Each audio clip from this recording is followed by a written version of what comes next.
How's it going, everyone? It's Ben Falcons Media Corner back again with a brand new video for today. Welcome back to the movie review. I have our sole review video for today. This time for this new episode for the series is going to be my review on the 2023 horror comedy film, and that is Renfield.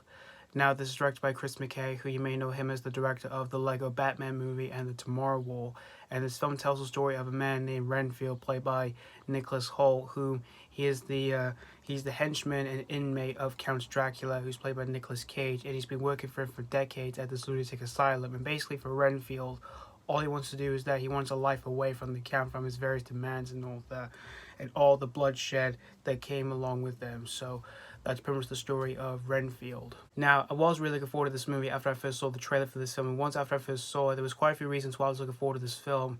One was because of what this film is going for and all that, from its tone and all that, which in this case, this film is going for comedy and all that, in which nowadays we don't really tend to get much of these kind of like horror films nowadays, where they go for like campy roots and all that kind of stuff, because we mostly get like serious horror films, which we've had a few pretty damn good ones in the last few years, and while we've had a few in the last few years, they haven't been all that good and all that. But I was still excited to see what this film is going for and all that, from its tone and all that. And another reason why I was looking forward to this film is because of the cast. Like, you've got some really talented people in this film, which in this case you've got Nicolas, who I think he's a talented actor, which you may know him from movies such as Mad Max Fury Road, the X-Men series, and last year's The Menu, which was one of my favorite films of last year. And you also have Nicolas Cage, who of course I'm a huge fan of myself. You know, he's just always a joy to watch in every film he's in, even if it's a good or a bad film. And and I was really excited to see what he was going to do for this film, which in this case he plays Count Dracula. And from what I've heard, this was one of his dream roles that he was dying to play, and so he finally got the dream role he wanted to play here, guys. And another reason why I was looking, and other actors you've got in the film, you have Awkwafina, who I think she's a talented actress. Like, I've seen her in a few movies here and there. Like, she was in Shang-Chi and The Bad Guys and other movies and all that. And you also have Ben Schwartz, who you may know him as the voice of Sonic the Hedgehog. So I was looking forward to see what he can do for this movie and all that as well. And I went to see this film on opening day, which was on the 14th of April this year. So I saw this last month, and there really wasn't much people on the screen that I was in though, but there was still a fair amount of people on the screen that I was in though. But after watching this whole movie, I gotta say here, guys, that I definitely had a pretty good time with Renfield here. This was a really good, bloody fun horror film here, guys. For the performances here in this film, I thought everyone was really good here in this film. Like, Nicolas, I thought he was really good in this movie as our lead protagonist. He's really funny, and he's just so fun to watch here when it comes to him doing the action and all that. And I really felt for him, because you can tell him that he just really wants his life. He just really wants a life away from Count Dracula and all that, after all the abuse that he's been getting from him and all that, from his various demands that he wants him to do and all that.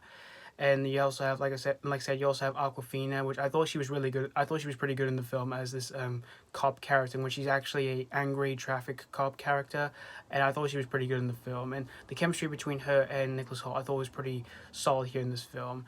And Ben Schwartz, in which he plays the villain in this film, which he's like a gangster. He's really over the top, but he's really fun to watch in this film. And of course, Nicolas Cage as Count Dracula. He was such a joy throughout the entire film. For every scene he's in, he was just such a joy to watch on the screen. And he absolutely nailed the role as Count Dracula. Like, he's over the top, and he's so intimidating, and yet he's so damn good here. And even the makeup look for him as well was really great here. Like, when we do see him change a lot later on throughout the entire film here. And the action scenes in the film were really bloody violent here, but yeah, they're so fun to watch, and they feel so high energetic here from its direction by Chris McKay, which I thought he did a pretty good job directing this film.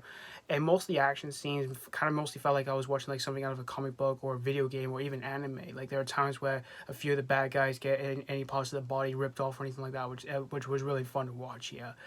And as for the story, it is pretty solid enough here, although I kind of felt there was a few lack of depth to some of the characters in the film outside of Nicolas Hoult's character and Nicolas Cage's character in this film, which that's one of my few issues I do have with the film. And for the pacing of the film, it is pretty fast and all that, and all that, since the film isn't all that long. It's only now in 33 minutes, which the runtime is acceptable and all that, but when it gets to like the second act of the film kind of changes a bit to something else outside of being a horror comedy, because it kind of mostly feels like something different and all that, in which it kind of felt like I was watching like an action film instead of like a horror comedy and all that. But it does manage to get back into that kind of route and all that when it gets to the third act of the film, which that's another issue I did have. And I kind of wish there could have been a little bit more other things in this film that I felt like were a bit missed out, that did feel kind of missed out on all that, which that's another issue I did have with this film and all that. But in the end, guys, Renfield, like I said, I had a pretty good, fun, bloody time here with this film here. This was a pretty fun horror comedy here, and there are a few ways I could recommend this film. If you're a fan of like these kind of horror films where they go for like comedic roots, or you're a fan of like movies that has like vampires, because this film involves vampires, or you're a fan of the cast or anything like that, this may be a popcorn treat here. And if you miss a chance to see this in cinemas, it is available to watch at home on demand. So that's pretty much all I have to say about Renfield. I'm going to give Renfield 3.5 out of 5. Despite its flaws I had with this film, they never managed to harm my experience of watching this film from beginning to end here. And like I said, I definitely did have a pretty good, fun, bloody time here with this film here. So yeah, thank you guys so much for watching my ACAF for a Saw review on Renfield, and let me know what you think of this movie if you have seen this already, or if you just recently checked out this film. Did you have a really fun time with this, or was this not really a popcorn treat? As always, thank you guys so much for watching, and this has been Falcon's Media Corner signing off.